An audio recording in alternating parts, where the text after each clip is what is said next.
Welcome back दोस्तों, स्वागत है आप सभी का आपके अपने चैनल पर। इस वीडियो में हम आपकी कक्षा 11वीं की वार्षिक परीक्षा के फिजिक्स पेपर का सॉल्यूशन देखने जा रहे हैं। यहाँ पर आप पहले कोड देख लीजिए M2914B, क्योंकि आप सभी जानते हैं अलग अलग डिस्ट्रिक्ट में अलग अलग कोड के अनुसार पेपर वितरित किए गए हैं। मेरे पास जैसे जैसे पेपर आते जा रहे हैं मैं आपको उनकी MCQ यानी जो सॉल्यूशन मुझसे प्रोवाइड हो पा रहा है मैं करता जा रहा हूँ। आप वीडियो को लाइक कर दीजिएगा, साथ में चैनल को सब्सक्राइब कर लीजिएगा ताकि आपको एजुकेशन से रिलेटेड वीडियो मिलते रहें। और हमारा जो मेन चैनल है वो इंग्लिश का है, तो आपको इंग्लिश से रिलेटेड वीडियोज़ पर मिलती रहेगी। तो यहाँ पर मैं आपको पहले तो सभी सब्जेक्ट्स के पेपर अवेलेबल करवा रहा हूँ। तो यहाँ पर यदि आपको किसी और सेट का सॉल्यूशन चाहिए तो आप मुझे इंस्टाग्राम पर वो पेपर PDF बनाकर जिस तरीके से मैंने बनाया उस तरीके से भेज सकते हैं, तो मैं आपको उसका सॉल्यूशन प्रोवाइड कर दूँगा। ठीक है दोस्तों, चलिए यहाँ पर सही विकल्प देखते हैं हम। एक एंगस्ट्रॉम का मान होता है, यहाँ पर पूछा है कि एक एंगस्ट्रॉम का मान आपको पूछा गया है 1 एंगस्ट्रॉम, और इस तरीके से है ये। ठीक है, तो यहाँ पर हो जाएगा आपका 10⁻⁻10 मीटर। निम्न में से सदिश राशियों का समूह है, आपको बताना है इनमें से कौन सा सदिश राशियों का समूह है। यहाँ पर प्रिंट थोड़ी सी धुंधली टाइप की है तो आप थोड़ा एडजस्ट कीजिए। जड़त्व आघूर्ण, बल आघूर्ण और विस्थापन, ये आपके सदिश राशियों में से आते हैं।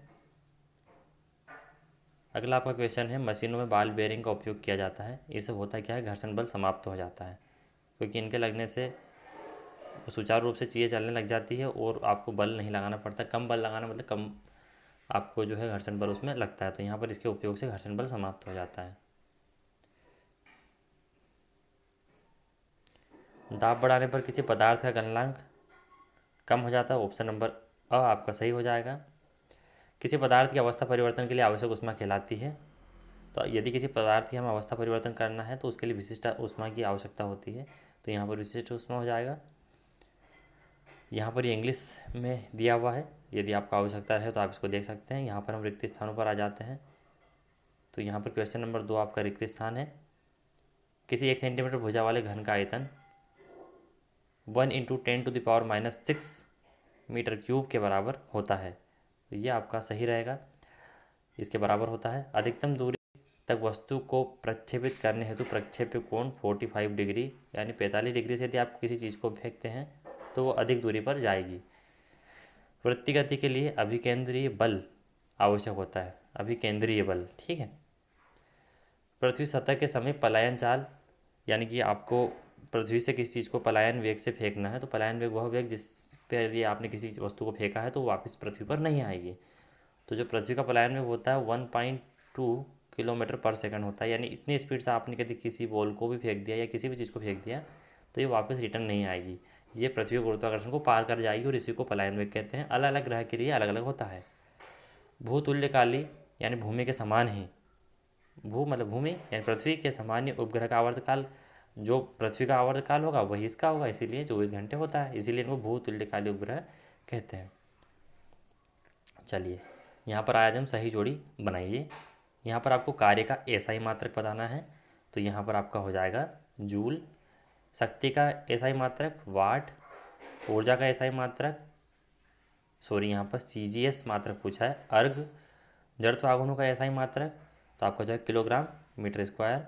और कोणीय संवेग का SI मात्रक जूल इंटू सेकंड। तो इस तरीके से आपकी ये सही जोड़ी हो जाएगी। अब आ जाते हैं हम एक वाक्य और एक शब्द वाले उत्तरों पर। हाइड्रोलिक मशीन के सिद्धांत पर काम करती है, तो ये पास्कल के सिद्धांत या पास्कल के नियम पर काम करती है, दाब के। तो ये आपका इसका आंसर है। 1 कैलोरी ऊष्मा को परिभाषित करो, यानी 1 कैलोरी ऊष्मा की परिभाषा लिखनी है आपको, तो देखिए यहाँ पर लिखी हुई है।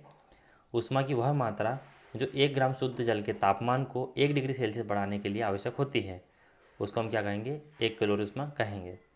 यहाँ देखिए अगला है ऊष्मागतिकी का शून्यवान नियम लिखिए।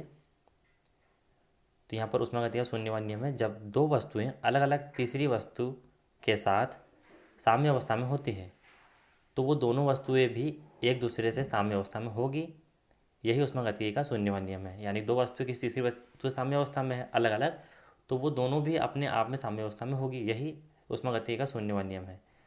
सेकंड, लोलक के आवर्तकाल का मान कितना होता है, तो यहाँ पर लिखा हुआ 2 सेकंड। तरंगों के अध्यारोपण का सिद्धांत लिखिए, यानी ये भी डेफिनेशन ही है, तो चलिए मैं पढ़ देता हूँ। जब दो या दो से अधिक तरंगे एक ही समय पर समान माध्यम में गति करते हैं, दोनों तरंगे एक दूसरे को बिना विचलित किए एक दूसरे से होकर गुजरती है, तो किसी बिंदु पर माध्यम का कुल विस्थापन सभी तरंगों के अलग अलग विस्थापन के सदिश योग के बराबर होता है। यह है आपके तरंगों के अध्यारोपण की डेफिनेशन।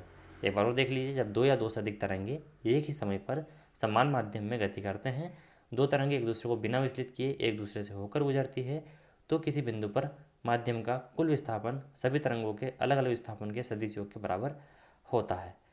तो इस तरीके से हमने आपके ऑब्जेक्टिव टाइप के सारे फिजिक्स क्वेश्चन कर लिए। आपके कोई सवाल हो तो आप मुझसे कमेंट बॉक्स में पूछ सकते हैं। मिलते हैं ऐसे ही अलग आपकी क्लास के दूसरे वीडियो में, तब तक के लिए टाटा बाय बाय।